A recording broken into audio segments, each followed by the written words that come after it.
got to talk. I got to tell what I feel. I got to talk about my life as I see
this door with the key of imagination. Beyond it is another dimension. A dimension of sound. A dimension of sight. A dimension of mind. You're moving into a land of both shadow and substance, of things and ideas. You've just crossed over into the Twilight Zone.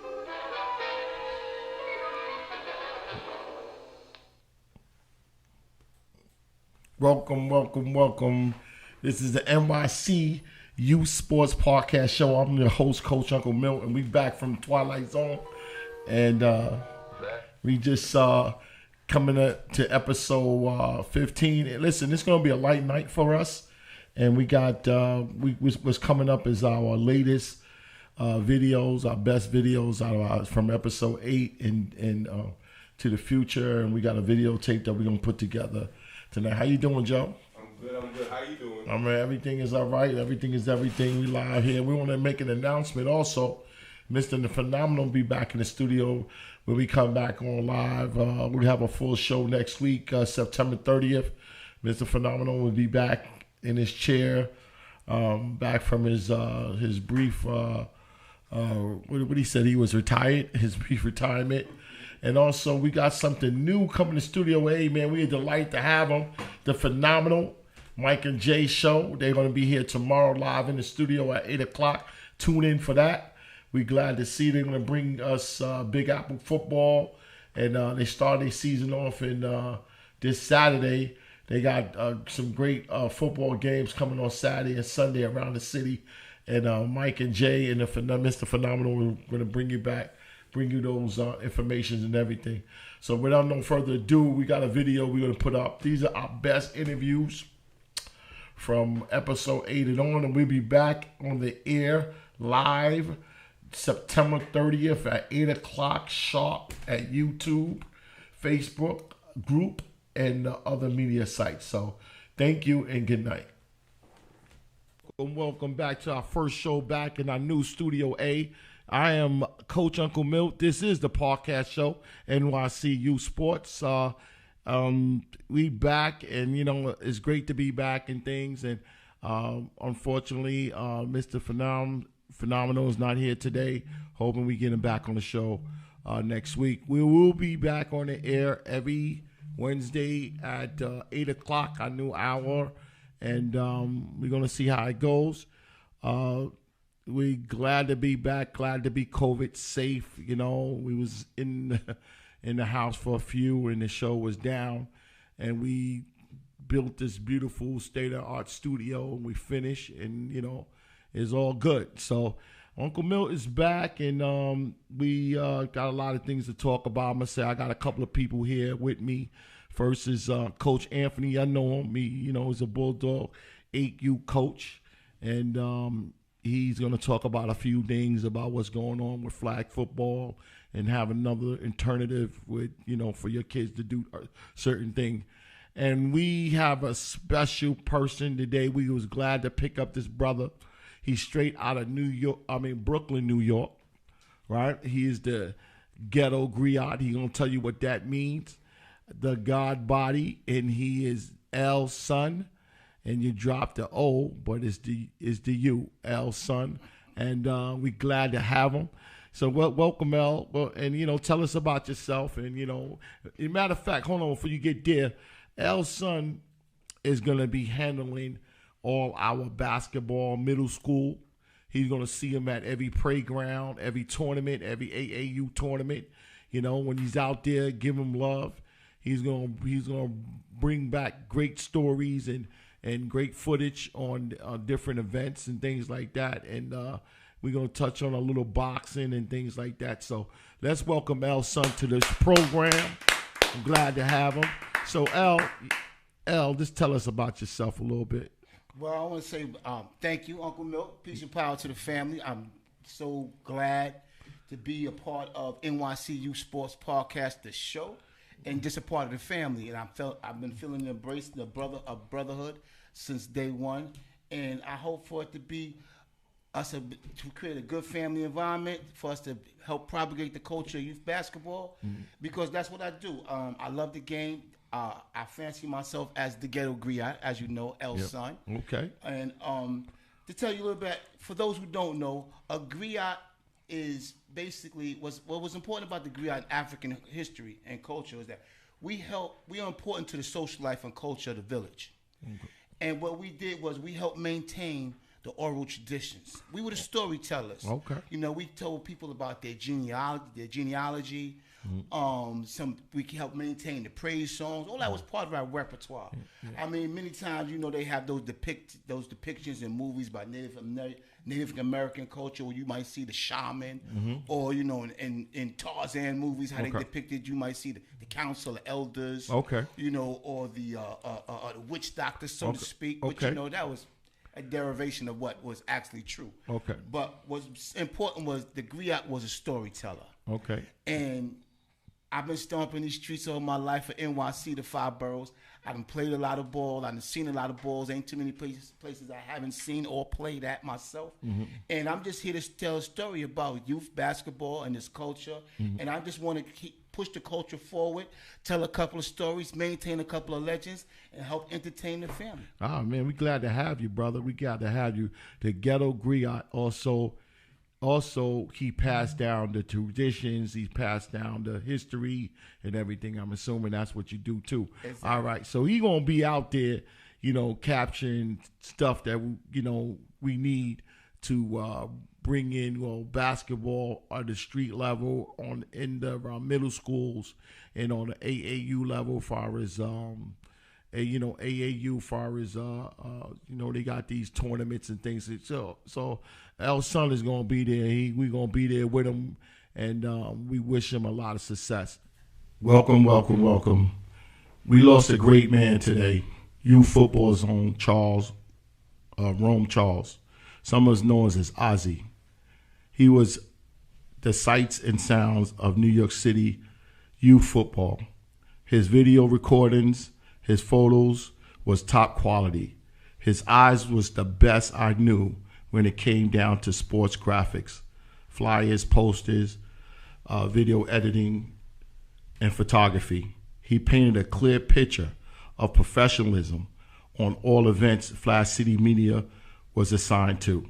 We lost a good brother, a family man, and on the behalf of the podcast show NYC Youth Sports, our deepest condolence goes out to the family and friends. And can we get a moment of silence for Ozzy? All right, we here, man, and I'm still trying to get past this loss, man. And it was, for us that does this, that want to be the sights and sounds of this youth sports world, and to lose a colleague like that did it and inspired me to do what I'm doing today. It's a great loss today, man. And we here today with Coach West, the high school report. And what's going on, Coach? What's going on, Uncle Bill? Thanks for having me up here. Yeah, and the last time I saw this brother, man, when I first started this, I wanted to talk to him about some business, about covering live events and live sports events, and give me some highlights. And we talked about some business, and that's the last time I saw him. That was around November of 2019, and just to hear this, and we talked on the phone a few times about some upcoming events I want to do. The first youth football combines, and him covering the film and the pictures of it, and we and then we now and then talk to him about a photo shoot and things like that, and we just talk briefly on the phone, man, and I was looking forward to see him come out on Sunday when I was covering the NFL tryouts to the flag football tournament, and he didn't show, and just to get this information on Monday afternoon, it was very, very moving to me, because Dre, it's 2020, man, and it coming in, man, we lost a lot of people, man. Yeah, man, it's not a good year, man. And when I first heard that he passed, it was sad, because youth football lost a part of their family, as a whole. Man, he was the guy that do the video, the pictures. He was putting kids on posters, calendars, and Eddie, man, he was the sights and sounds of New York City youth football. That's what I'm gonna call it. Bottom line, this guy, the way he was, top quality. He was very good guy to talk to, and just to lose him is like a shock. Yeah, but you realize this, that youth football wasn't the only thing he did. He took pictures of all types of events, that touched a lot of people.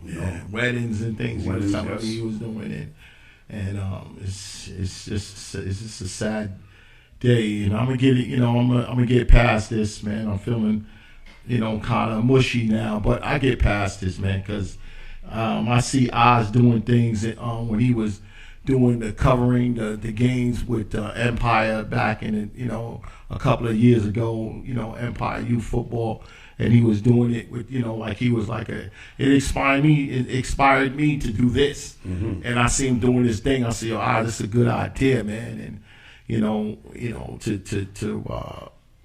to me doing this is it was a great inspiration to see him do it, and I feel that I can do it, and we chopped it up and talked about different things and this, and we get ready to open up these phone lines up, and just like I said, I put it out there that anybody that was affiliated with him, friends or family or he worked with, please call us now. The hotlines is going to be open in a few minutes.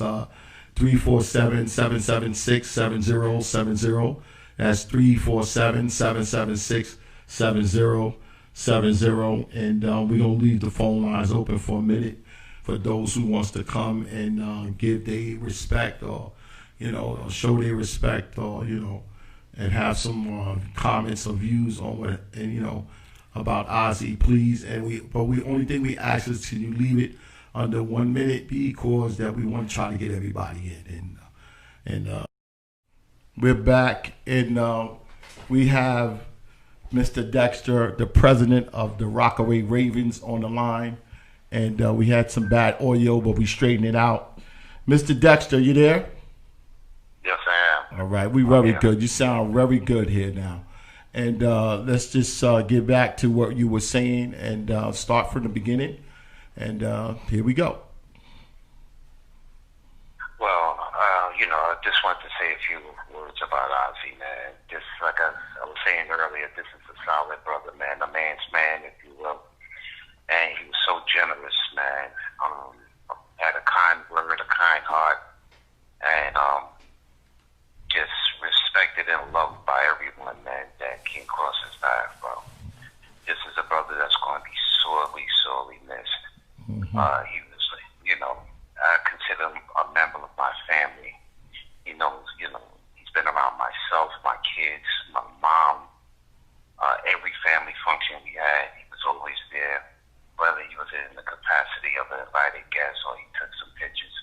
He was just that dude. My daughter considered him one of her godfathers, as he always looked out for her.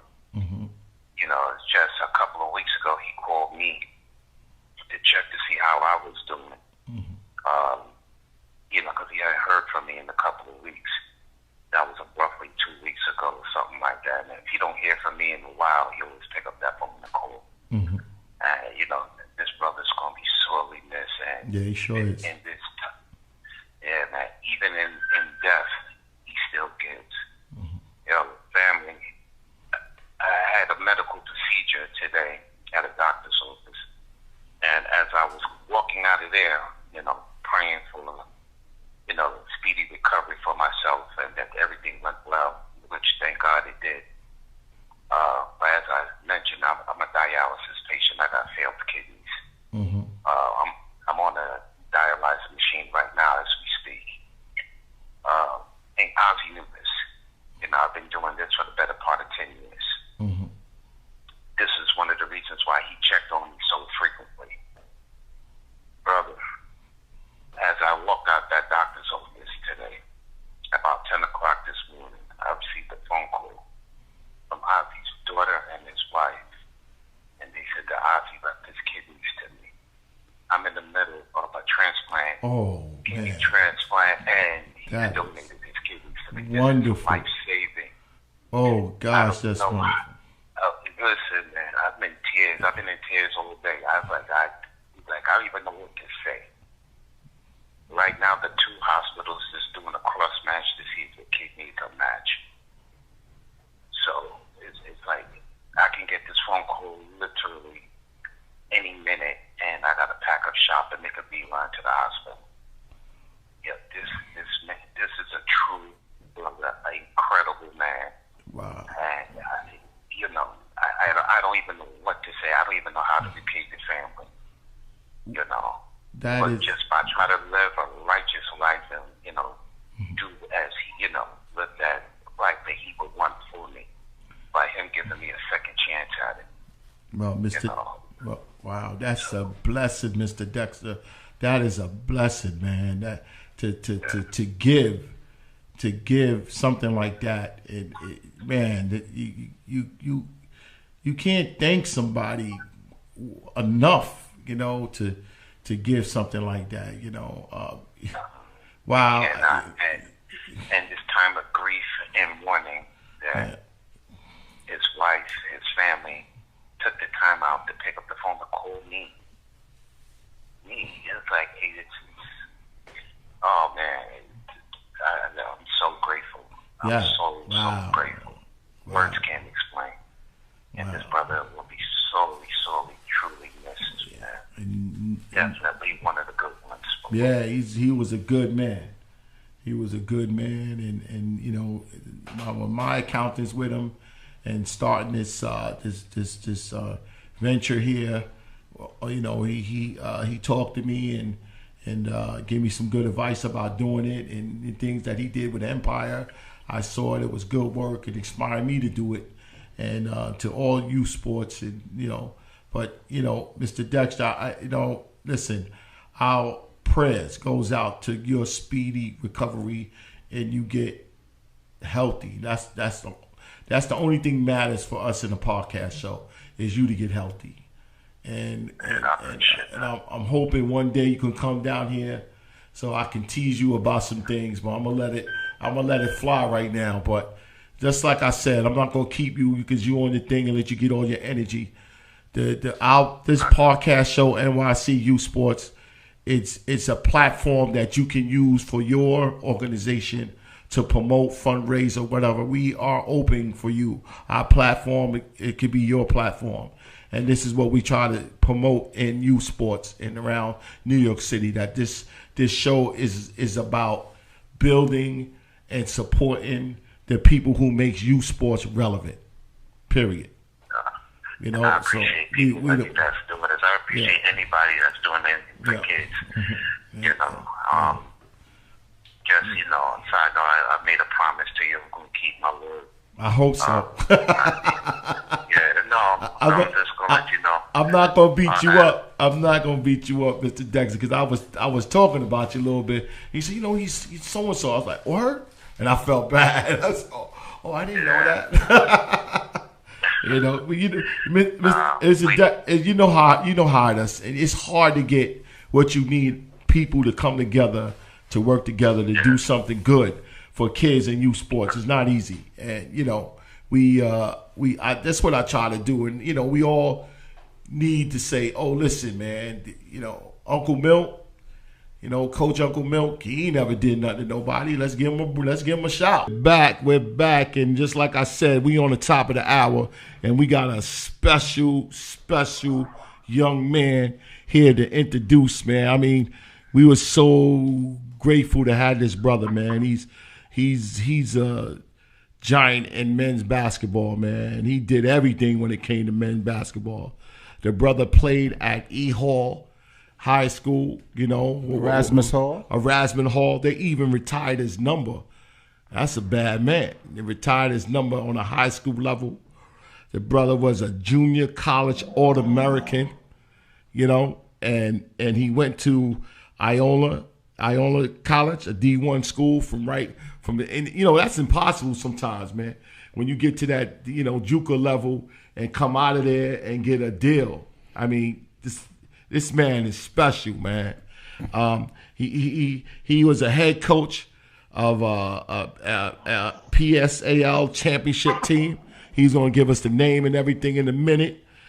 He puts together one of the biggest all year round basketball tournaments in the tri-state, not just the state of New York, the tri-state of New York, Jersey, and Connecticut. You know, he's going to talk more about it. He's the founder of funsport.com, or it's Funsport New York and NYC.com. We are delighted to have him to the show. You know, this brother, you know, I'm so delighted to have him on our platform, man. Where we at? You know, Ricky Rivers. How you doing, Uncle brother? Mill. How you I'm doing? good. Man? I'm good, Uncle Mill. Thanks for that intro, man. Did I leave something out? You did whatever. Nah, I left out. the only thing is it's Fun Sport Basketball. It's Fun Sport Basketball, not funsportnyc.com, but it's Fun Sport Basketball. But we've done a lot over the 20 years, so you're right about it. Yeah, man, you a giant in the tournament circuit, and I was brought to you with one of my producers, man, and I said I got to get. We talked on the phone, and you know, and a couple of times, and I'm just glad that you stuck with me and you here today, and I appreciate it, man, very much. No doubt, man. Kudos to you for working with the kids. Yeah, man. Just like I said, man, we build this platform to support and to help and whatever we got to do to anybody who's making youth sports relevant. No doubt, man. Anybody, you know, and we want you to tell us about yourself a little bit, the stuff that we missed and what's currently going on, and then we're gonna get into the meat and the potatoes about this reclass. You got the mic. Yeah, because I see the latest work was back in January 2020 before we hit with this pandemic, you know, and I saw the great pictures and stuff for kids, and you know, just like I said, you're a giant, man. And as far as I'm concerned, you know, with youth basketball in New York City and the surrounding counties, and also the surrounding states, you know, and so we was sitting here and we chatted with a couple of fellas, and me and Elson was throwing it back and forth, you know, and out there, my producer brought me this, and I did my research, and you know, it's a whole lot of views about reclass, and it seems like that's the elephant in the room.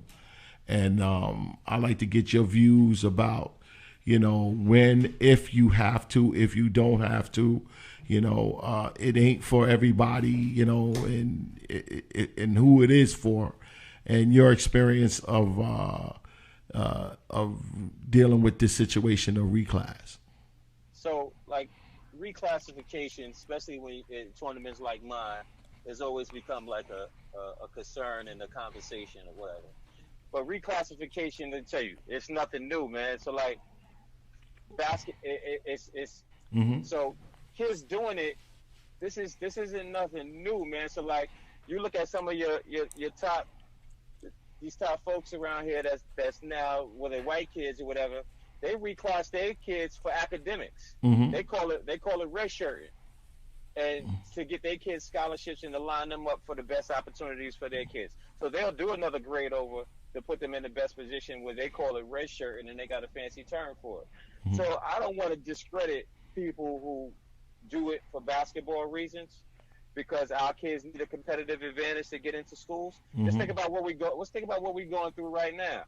You know what I mean? In the world today, which is a bigger issue than what we talk about right now, NBA teams boycotting because of race relations and things that are equity and equality. Mm-hmm. So you think about that now. It's like, if I could give my kid a competitive advantage to get in an opportunity where he can take care of himself, where they could be better off, I'm gonna choose that option for them, because I know that the system ain't set up for us.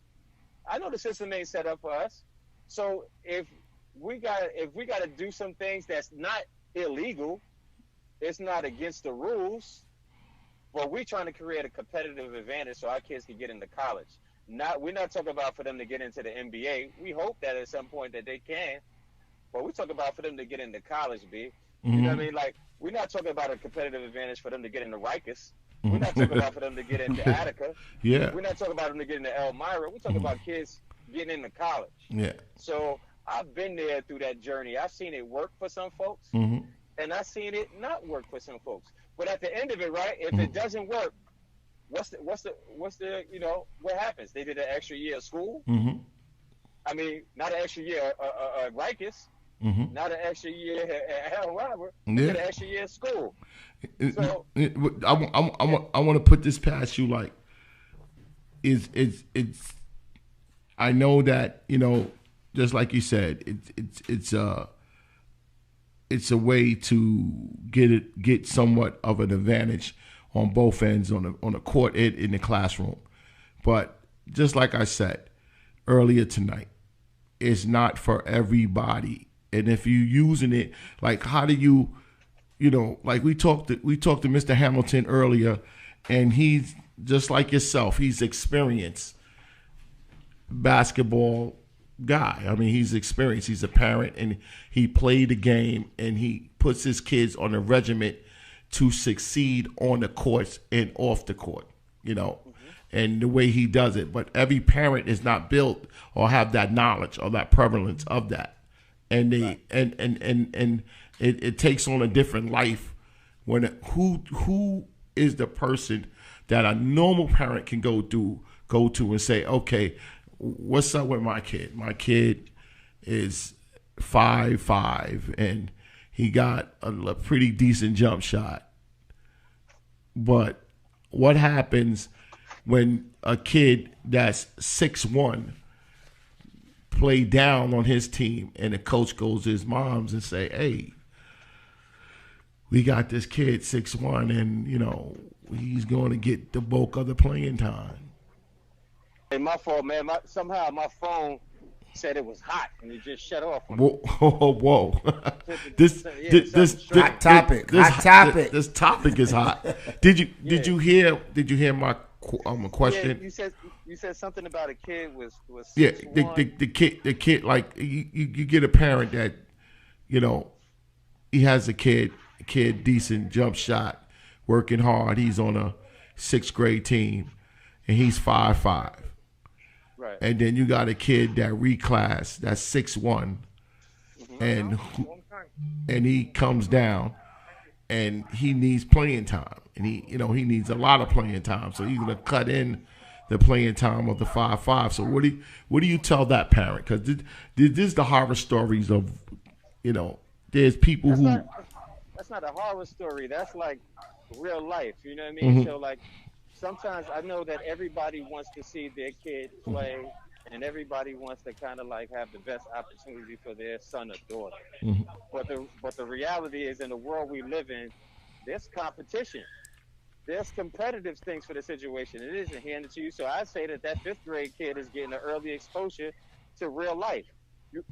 Now, I'm not sure if y'all graduated college or you got out of school or whatever, but when you got out, Nobody say, yo, here's your job, and there you go. This you completed your joint. You can go. You got to compete for jobs. Yeah. You got to go in and you got to interview for a job, even right now, and you got to hope that you're the best candidate. So the 6'1" kid, because he's a year older, or whatever, because I'm thinking you're tying it to reclassification. Yeah. That doesn't kind of like give that parent the right to say, oh, that kid, that's not fair. Mr. Rivers, how many years you been dealing with parents? I've been dealing with parents, so I've dealt with these stories all the time. I deal with these all the time. So honestly, I could be real with you. Yeah. What I tell that parent is, find something else for your son to do. That's cold-blooded, Brother Rivers. That's cold-blooded, man. But I'm keeping it as real as I can keep it because I played the game too. If you want your son or daughter to be competitive at this game, and you want your son or daughter to really compete, then you're playing in my tournaments. If you just want to see your son enjoy yourself or your daughter, and they want to just have fun, you go play in CYO. Go play in CYO or something like that where it's not as competitive, where your son or daughter can run up and down and they can play and you can enjoy them and you can celebrate them for playing. Like I got a son that's not that good. I wouldn't let him play in my tournaments and expect that he should play in front of the elite kid. So like my tournaments and other tournaments have elite kids with elite circumstances, elite situations. So that's where you find the reclass kids in tournaments like mine, basketball spotlight, and different things like that. Yeah. You can't get in there try to rewrite rules for what's going on. You can't do that. So you basically got to stay in your lane. So I tell you, I could be straightforward with some of these parents because sometimes they need that. Because sometimes parents will give you a lot of headaches about what they perceive the game. So I want to fix this to make it work for me. Why these kids can reclass? Why these kids can get leveled back and they can play? Because that's the nature of the game. Once you get to high school, nobody's looking at your birth certificate. Yeah. Nobody's looking at your birth certificate once you get to high school. They just want to know what grade you're in. Yeah. You ever ask about a high school tournament? Let me see your birth certificate. No, you play. Yeah. It's right now we want to handhold the kids, and we want Johnny, Billy, all of these kids to have. We want equality. We want equality right there. No, it doesn't work that way. Okay. It's a competitive thing out there, huh? It's a competitive field, and you got to stay in. You got to find your lane and stay in it, I guess. Basketball is competitive. Yeah. Basketball is at its top of its peak is competitive. Those guys playing in the bubble right now is competitive. So these teams who are competing, who have some of these teams have sponsorship deals and different things like that they have to meet. They have to put the best set of talent on the floor to expose. Yeah. Like the NBA colleges, they want to see the pipeline of talent that's coming down the line. They want to see the best players on the floor competing against the best players to understand who are the best players. And tournaments like mine and others have to showcase and expose and evaluate the best players. Yeah. So, other words, keep it real.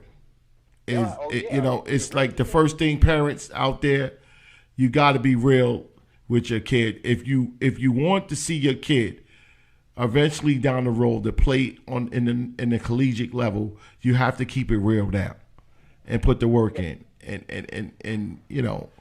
But if a parent, let's say like a parent, if you really want your son or daughter to play competitive basketball, you want them to play against that reclass kid now. Yeah. Because this is all about development stage early. It's you trying to develop. Yeah. You want them to see the best kids now so that they can develop, work on what their weaknesses are, and you can develop. You can't don't get shocked when they get to high school. Yeah. Don't let them get shocked when they get to high school. Then that's when they're ready to say, "No, this ain't for me." Yeah, and it's tough now. It's tough, and you made it save some money too. You say, absolutely. That's keeping it all the way a step. All that money you paid in hotel bills and all of that stuff. You could have been had the kid playing ping pong. And the expensive sneakers. Now I'm gonna give him the Steph Curry. Maybe that can make. Push Shorty in the ping pong game. Let him play bowling or something. Yeah. It's no serious. Ricky is keeping it 100% because if you see your kid going to the next level. That's where you want to go. You got to put the work in. There's no equal opportunity when it comes to playing time on the court. It's big business, man. Obviously, it sounds like big yeah, business. Yeah, and you can't politic from the sideline as a parent. You know. Let me add another story to it, Mill. Let me add another layer to this joint for your show. Yeah. I do events in Dallas too. Uh-huh. Dallas, big time football city too. Mm-hmm. So there, and I'm running my programs. People are talking about reclassing kids with their parents there like it's nothing, like it's just a way of life. Yeah, such and such right here. We're gonna reclass him. He's gonna do 7th grade over. He's gonna develop his body. He's gonna be in the weight room with such, and it's a plan. But it's not frowned upon. It's like, okay, this is what we're doing. So what happens is New York City, because everybody has an opinion, and everybody is we don't have that unity like we should. We look at reclassification as like, ooh, like ill.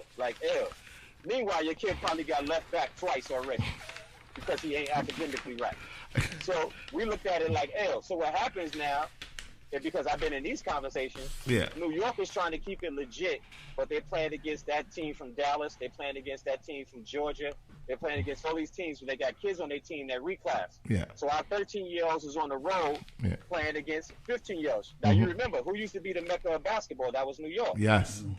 But when New York was going on a travel circuit playing against the reclass kids getting their chest kicked in, now New York ain't hot no more. Yeah. So guess what? The college coach is not coming to New York anymore.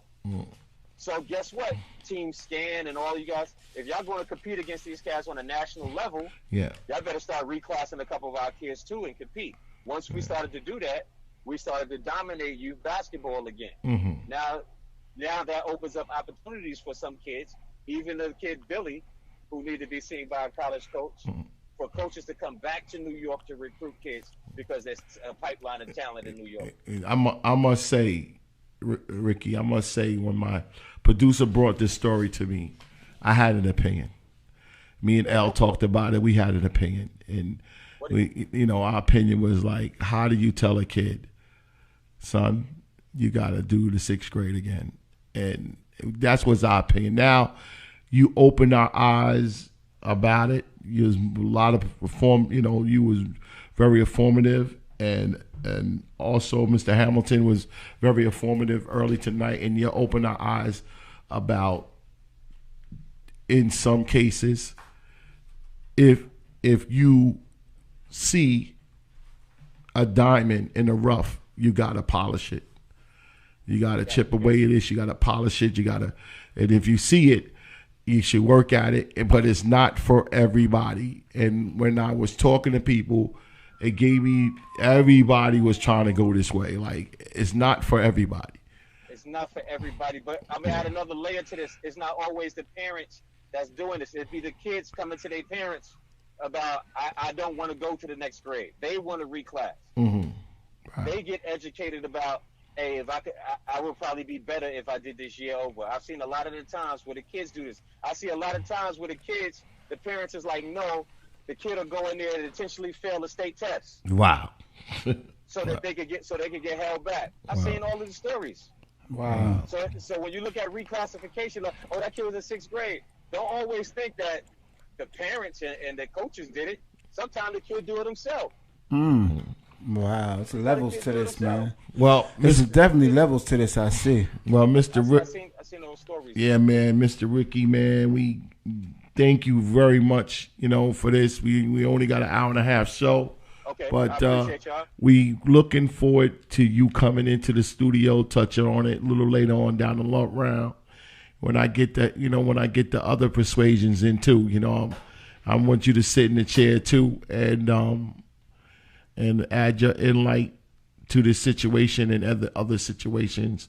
Soon you get back up and running in New York City, please invite us out. We'll be out there with our cameras and our mics and to help you support and just, do whatever we can at this show to, promote, or you help us to promote also. Just like I said, we a new show. We are committed on doing this at the youth level.